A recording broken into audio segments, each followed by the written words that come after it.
Okay, poin pertama, bicep sebelah dalam, kemudian tengah, kemudian di bahagian luar. Pusing sedikit tangan. Okey, tekan dan tolakkan. Assalamualaikum warahmatullahi wabarakatuh. Saya nak kongsi kepada anda 7 step urutan untuk masalah lenguh dan kebas seluruh tangan. Pastikan anda tonton sampai habis dan catat nota-nota penting yang akan saya kongsikan nanti. Saya akan fokuskan urutan hanya pada sebelah kiri saja, dan jika anda ada masalah pada kedua tangan, anda lakukan urutan yang sama pada tangan yang sebelah lagi. Step yang pertama, ambil minyak, letakkan di bahagian tangan, sapukan di bahu, tekan dan tarikkan ke depan. Fokuskan urutan pada bahagian yang tegang ataupun keras. Setiap poin urutan anda urut antara 5 ke 10 minit. Yang kedua, sapukan minyak di bahagian dada. Yang pertama, ambil di bahagian bawah tulang selangka, tekan dan tarikkan ke tengah. Kemudian, line kedua, anda turun sedikit, tekan dan tarikkan ke tengah. Ringkasnya anda urut di bahagian dada, fokuskan di bahagian atas. Jika anda rasa sakit, maka itu adalah tanda bahagian ini bermasalah. Urut untuk kita lancarkan balik perjalanan darah di bahagian dada. Poin yang ketiga adalah di bahagian tricep, di bahagian lengan sebelah belakang. Sapukan minyak, gunakan 4 jari, tekan daripada atas, tarik sehingga ke bahagian siku. Otot tricep ni dia agak besar. Pastikan anda urut keseluruhan bahagian, cari mana bahagian yang sakit atau pedih, anda fokus lebih lama. Lama-kelamaan anda akan rasa bahagian yang sakit akan mula berkurangan sedikit demi sedikit. Yang keempat adalah di bahagian bicep. Okey, ini otot bicep. Anda pecahkan kepada 3. Yang pertama, line sebelah dalam.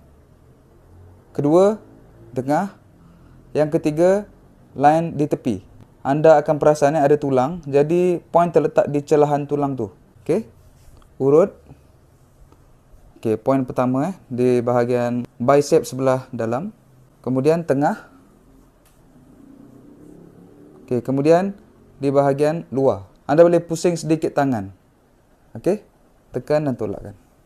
Ringkasnya anda urut saja keseluruhan otot bicep ni. Step yang kelima, kita urut bahagian lengan sebelah bawah. Angkat tangan seperti ini. Gunakan ibu jari, tekan di bahagian tepi siku dan tolakkan ke arah ketiak. Jika anda rasa sakit, bermaksud bahagian ini anda perlu urut lebih lama. Tak perlu laju, yang penting tekanan cukup. Jika anda terlampau sakit, anda boleh kurangkan sedikit tekanan, tetapi anda urut dengan masa yang lebih panjang. Sebaiknya anda urut sehingga anda rasa sakit itu berkurang. Tapi jika tak berkurang, mungkin pada sesi yang kedua, yang ketiga dan seterusnya, dia akan berkurangan sedikit demi sedikit. Step yang keenam, urut di bahagian lengan sebelah bawah. Kita akan urut menggunakan lengan. Letak di bahagian atas dan tolakkan ke arah pergelangan tangan. Untuk gerakan urutan ini sebenarnya lebih selesa kalau anda urut di atas meja yang kukuh. Okey, letakkan tangan. Pastikan meja itu betul-betul kuat untuk anda urut. Tekan dengan lengan dan tolak, itu lebih baik. Tapi kalau rumah anda tak ada meja, tapi saya rasa semua ada kot. Katalah tak ada. Okey, anda boleh letakkan di bahagian paha macam ni. Okey, tekan menggunakan lengan dan tolakkan ke depan. Pastikan tekanan anda cukup. Jika tekanan anda cukup, jari jemari anda akan bergerak ke depan seperti ini. Cuba tengok Saya tekan dan tolakkan ke depan. Cuba tengok jari. Okey, perlahan-lahan dia akan tertutup sendiri. Itu tandanya tekanan anda cukup. Urut 5 ke 10 minit ataupun sehingga sakit anda berkurangan. Yang ke-8, anda pusingkan tangan. Kita akan fokuskan urutan di bahagian yang saya pegang ni. Okey, daripada garisan siku, anda tekan menggunakan ibu jari, tolakkan ke depan sehingga ke pergelangan tangan. Kebiasaannya, otot anda mungkin akan tegang di bahagian atas. Anda tak perlu bergerak laju. Yang penting tekanan anda terasa ataupun sampai ke dalam. Baik, itulah dia 7 step urutan untuk masalah lenguh dan kebas tangan. Dan sekarang saya nak bagi tahu apa yang anda jangan buat dan apa yang anda perlu buat. Yang pertama sekali, semasa anda urut, anda fokuskan urutan pada bahagian yang sakit.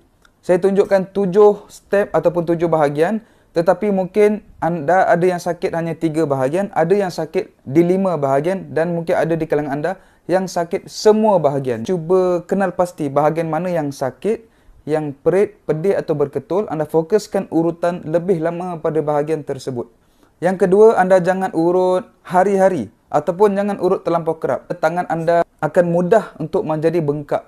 Jadi selepas urutan kali pertama, bagi dia rehat 1 hari, 2 hari atau 3 hari. Sebab apa? Sebab selepas urut biasanya esok tangan anda akan terasa sengal-sengal, kesan urut. Oleh itu tangan anda perlukan rehat sama ada 1, 2 atau 3 hari sehinggalah sakit urut dah mula reda, barulah anda lakukan ulangan kali kedua.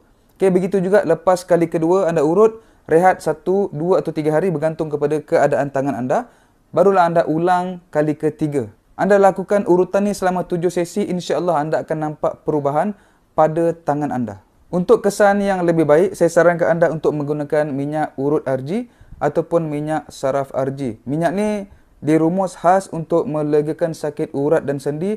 Alhamdulillah, saya dapat banyak sangat feedback yang bagus daripada para pesakit yang telah menggunakan minyak ni. Anda boleh menggunakan minyak ni semasa urut, yang pertama. Yang kedua, sebelum tidur anda sapukan. Sebab bila kita tidur, sebenarnya badan kita dia ada satu proses untuk pemulihan badan. Sebelum anda tidur, anda sapukan minyak dulu supaya semasa kita tidur, minyak tu boleh meresap ke dalam kulit kita dan akan membantu mempercepatkan lagi kadar pemulihan bahagian yang sakit. Minyak ni ada kelulusan KKM, insya-Allah selamat digunakan dan ada 3 fungsi utama. Yang pertama, dia bantu untuk mengecutkan bengkak.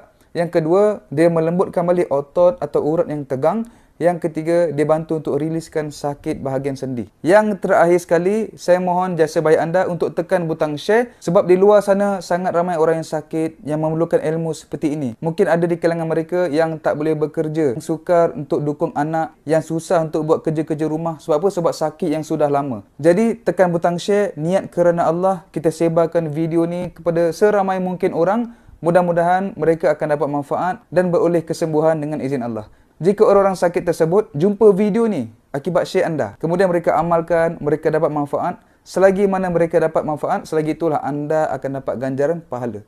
Jadi tekan butang share dan kita sebarkan kerana Allah.